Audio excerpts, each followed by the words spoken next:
let you push me past the breaking point. I stood for nothing, so I fell for everything.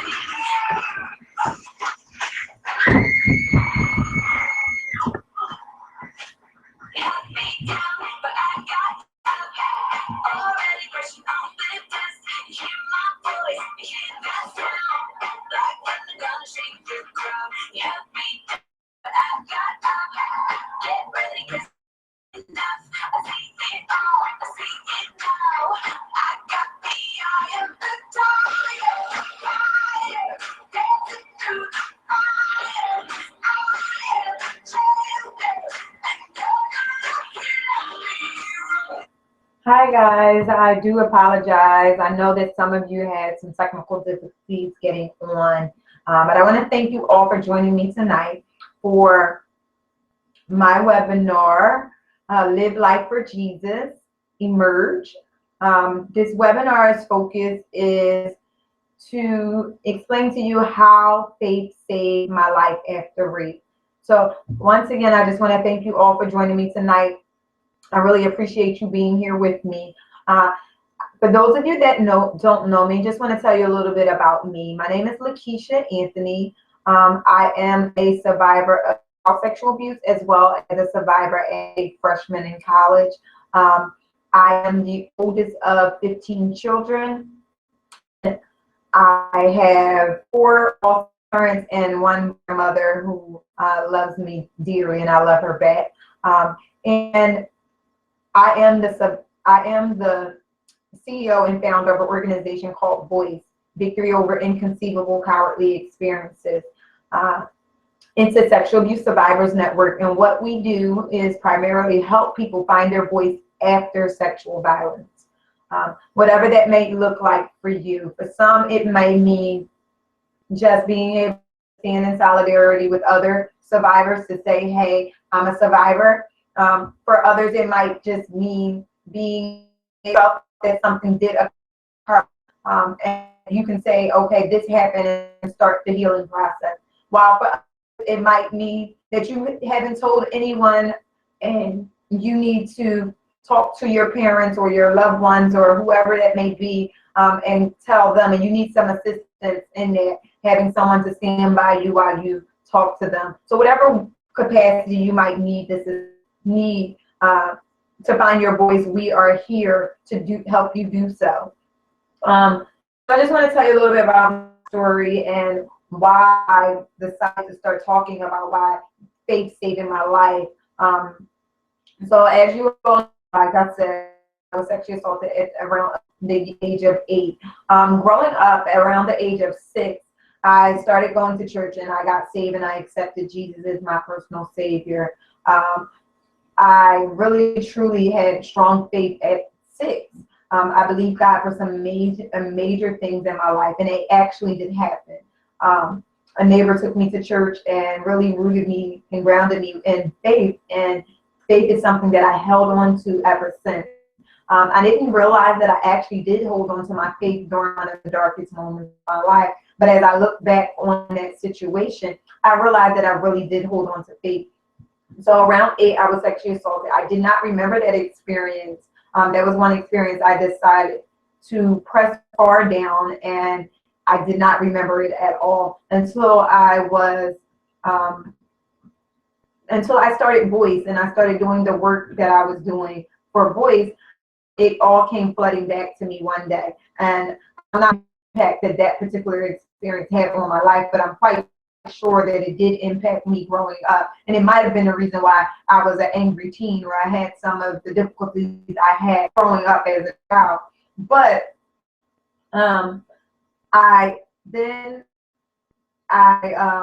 like I said, I did not remember that, so it didn't really affect me that I know of. But I was this regular kid who aspired to be something great in life, and I decided that I wanted to get away from home, and I wanted to move away from my family and pursue a career in journalism. I was going away to college, and I was running back there and just doing all the things that I felt to do. And my freshman year of college, unfortunately, I was raped. And after that rape, my life took a downward spiral. I became depressed, I became suicidal, I became angry and bitter, lost value for myself, and I just wanted to really, really lose it. So, not that I wanted to lose it, but I really was losing it. I was really out of my mind. And I really walked around that way for going through, because I wore it mad and I wore it well. No one knew that I experienced much pain as I was experiencing at the time. So at the age of 19, like I said, I was sexually assaulted. I was raped in college, and I was determined I wasn't tell anyone about this particular experience. I said that I would decide to be, but I wouldn't tell anybody. I would just be silent about it. I remember the day that it happened, and I went back to my dorm in tears and rolled up into a ball, and I cried profusely, nonstop. And I vowed to never tell anyone. The situation was going to stay between me, God, and him. And I thought I succeeded in doing that until 2 months later, I was forced to deal with the situation again.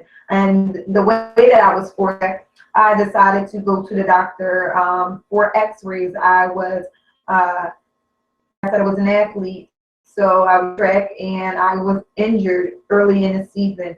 And I had to get x-rays done in order to clear. I went home after to get her to give me some x-rays done.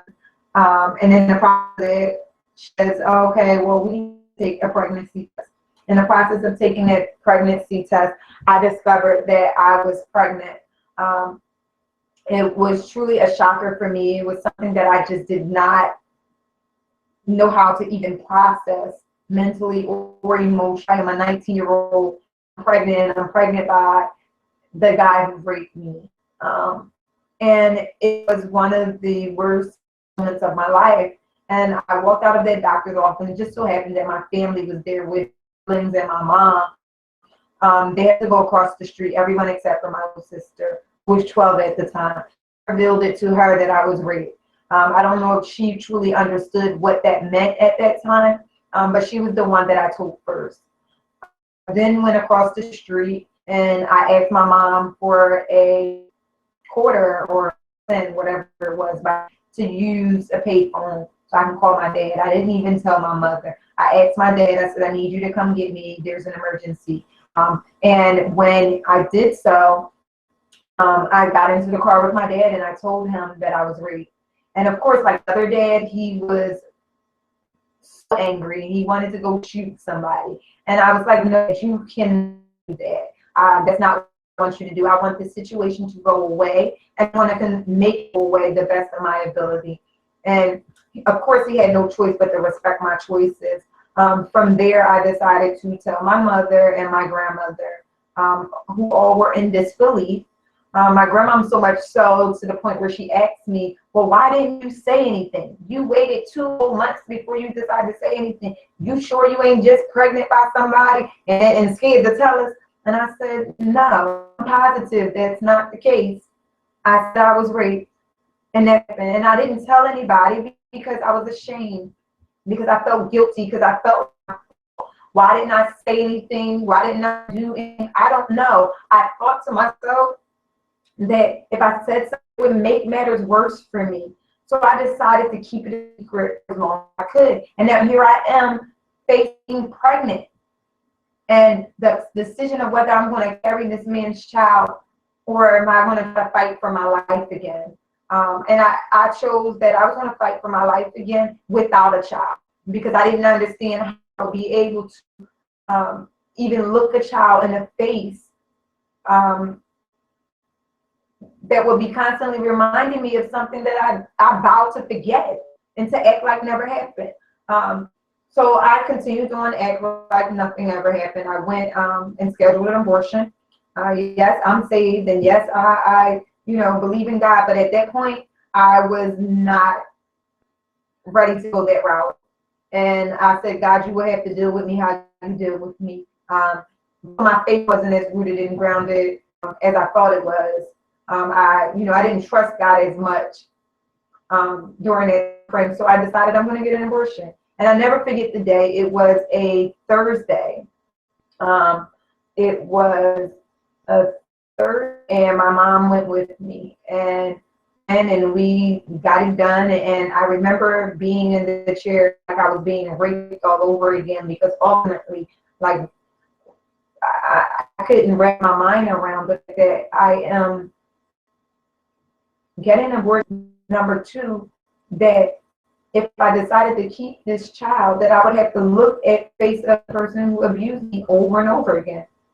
And it was like, well, which fate do I choose? Because both these just seem horrible. So I had to choose which was going to be the lesser of horrible, I guess. And I did so. But the thing about that is I left that situation, no, I left the building that day, and my mom was actually feeling ill. And said she needed to go to the hospital. So I said, okay. She called my dad and asked him to come. I was like, all right, let me know what's going on. She wanted being kept until about, I don't know what day she was released, but I know Saturday morning she was still there, and I was ready to head back to school. I was stayed at my grandma's house that weekend, and my brothers and sisters were there. And my grandma went out early to the market to grab some items for us to get something for breakfast. She took extremely long, and I was wondering, like, where is she at? I was really actually angry at her, like, where are you? Like, why haven't you come back yet? Knowing I have a bus to catch to go back to school, because yes, I got an abortion on Thursday, but I'm back to school and I'm going to get back to my right life like nothing ever happened. That was my plan. Lo and behold, my mom, they said my mom had something called Guillain-Barré, which is supposed to paralyze you from the neck down. So she wouldn't be coming home anytime soon. But also that Saturday morning, the reason my grandmother didn't come back was because she was hit by a car. She got hit by a car and wound up having to have knee replacement surgery. Actually, a couple knee replacement surgeries because it didn't heal properly. So these 3 things happened. Got an abortion, mom is in the hospital with something that's supposed to paralyze her down. Grandma's in the hospital dealing with knee surgeries, and neither can come home. But I still was like, I'm getting out of here. I'm not dealing with any of this. I am going back to school and go live my normal. I hopped the bus back to school, and I got to school on that Monday, and I thought that I was good. I could be who I used to be. This situation will be behind me and no one will ever find out about it. So I go about my business, and I'm trying to not be as depressed as I possibly was. I tried to show it. I was a little depressed, but more so angry, and I found myself being hard and mean and cold and bitter. So I walked around with attitudes, and people were like, well, why are you acting like that? And I'm like, what? I'm not acting like nothing, but my attitude was there. Then 2 weeks later, unfortunately, I wound up having really bad pains in my leg. Almost so much so that I needed to go to the emergency room. And 2 of my friends with me. And when they went with me, of course, they discovered that I was raped because I had to tell the doctors, and they were with me. And I don't even know why I didn't make them step out of the room at that time. But ultimately, here are 2 people who are finding out for the first time. And they're shocked, and they don't understand, and they're like, well, why didn't you say anything? And ultimately, the reason why I was in the hospital was because I was bleeding clots of blood that were like the size of golf balls. And the pain was so unbearable that I could barely walk. So come to find out, I had some complications from my abortion. I also had a urinary tract infection, so I had an STD. God, it was the STD that I could take a pill and get rid of. Yes, I did tell y'all I had it. I told y'all I was going to bear it all, so there's no secrets here tonight. I'm telling you all that there is to say, just so you know how jacked up I was and understand how good that God has been to me for allowing both overcome this experience. So long story short, I went on and I went back to school. And when I got back to school, people were talking of my experience. My biggest nightmare came true. There were so many people who had opinions about whether I was raped or not. People who were wanting to fight me because the guy, he got back with his old girlfriend, and now she was saying he didn't hear that. It was just a mess. And all I wanted to do was crawl in a hole and hide. As I tried to forget it, I couldn't, because it's being pushed in my face every day by people who are on the outside and no idea what I was experiencing. And I became more depressed, and I became suicidal and bitter and sad, angry, and more ashamed and more embarrassed. You name it, I was feeling it. And I just wanted to rock somewhere so no one could actually see me or actually hear or know what was going on with my life. So I was spiraling down out of control. I began to drink more. I began to sleep more. I began not going to class. I just was a hot mess, ultimately. And this went on for years. The dropping out of school. And after that, I came home and I act like everything was okay. On the outside, no one knew what was going on with me. In the inside, I was dying inside. I was literally losing my mind. I began hearing, I don't necessarily want to say this, but inside of me, there was that said, you don't need to, that your life is worthless, that you are worthless, that you're not good for anything but sex, that you deserve to be raped. You should have done something different. You name it, that's the message that I heard to myself, that you aren't worth it and you deserved everything that you got and that you should just end your life. So I attempted to do so. I attempted to do so via pills. And of course it didn't work. Somehow I woke up the next morning, I couldn't understand why I was fine. I didn't have to go to the hospital. I mean, I did have to poop. Like a couple of days later, like I couldn't poop. It felt like I needed to, but I couldn't. And I guess from having that type of medicine in my system, that happened. But I literally was fighting for my life. Daily, I was really, really depressed, and I thought that it just would not get any better.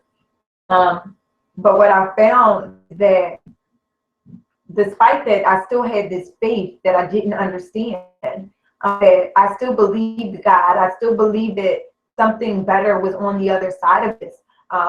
But yet it's kind of like where you have an angel and the devil on your shoulder, and the angel is telling you all of these things, good things, telling you all these bad things, and you're like literally in a tug of war, being tugged back and forth. And it's like, who's going to win? And daily, it was like a fight, back and forth, back and forth, back and forth. When I opened my eyes, I would cry from the moment that I opened my eyes to the moment that I would walk out the door, and I would put on a mask until I couldn't take it anymore, and then go in the bathroom and cry, and then clean myself up and try to go back out there and then do that. Literally me trying to make sure that no one knew what was going on. No one knew that I was experiencing such darkness, such pain. And when so much so that I think I have an excerpt from my journal. Let's see.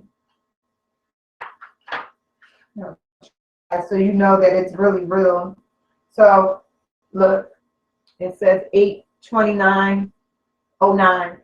So I can't believe I've been this depressed like this lately. I risked taking my life last night. I thought about it very seriously. I had to home before I did or attempt to. I hate feeling this way. It scares me. Everyone says, what will that do? Well, I experience pain more. I doubt many would care for real. Who would really cry about? My parents? Maybe my mom. Siblings? I don't know. My boyfriend? I doubt it. He doesn't even care about what's going on with me now. Friends? Maybe some. God? Maybe he will weep. I don't really know. And then somehow there was a transition where I'm talking about how I was okay, I wanted to die, and then somehow I start talking about, and it says, I praise God for keeping me, getting me through midnight, for not allowing the enemy to destroy me, for helping me through one more day. I don't know how I'm going to get through the rest of my days, but I know you're here. I know you're going to bring me out. Although I think that something is wrong with me mentally, depression shouldn't have this much power. I'm going to seek some help because I know I need it. Weird. Christian help or non-Christian help? What do you suggest? I want to be happy. I want to believe you say me. I want to become a better me. I want to depend on people, only you. I want to love myself and to be content with myself again. I want this experience to not rule my life. But how do I truly do that? I don't know.